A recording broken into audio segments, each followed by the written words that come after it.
కోనసీమ జిల్లా రామచంద్రపురం మండలం ద్రాక్షారామ భీమేశ్వర స్వామి టెంపుల్ మీ అందరికీ తెలిసి ఉంటుంది.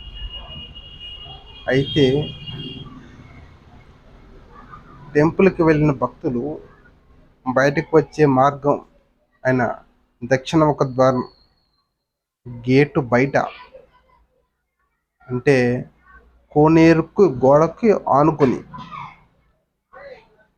ఈ ద్రాక్షారామ పంచాయతీ వాళ్ళు చెత్తను డంప్ చేయడం జరుగుతుంది.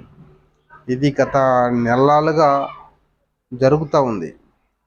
నేను చూస్తూనే ఉన్నాను. 2-3 రోజులకు ఒకసారి వెళ్ళి అది డంపింగ్ ఇంకా పెరుగుతూనే ఉంది. చెత్త తప్పితే తగ్గట్లేదు. రాబోయేది కార్తీక మాసం భీమేశ్వర స్వామికి గుడికి వచ్చే భక్తులు చాలామందే ఉంటారు.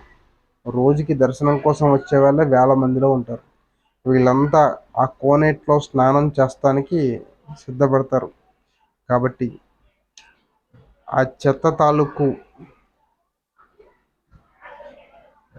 అవేమి కోనేట్లోకి రాకుండా చర్యలు తీసుకుంటారని చెప్పేసి పంచాయతీరాజ్ శాఖ మంత్రి పవన్ కళ్యాణ్ గారిని, ద్రాక్షారామ పరిసర ప్రాంతాల ఎమ్మెల్యే కమ్ మంత్రి అయిన వాసంశెట్టి సుభాష్ గారిని నేను కోరుకునేది ఒకటే: ఆ డంప్ని వేరే చోటకి మార్పించండి.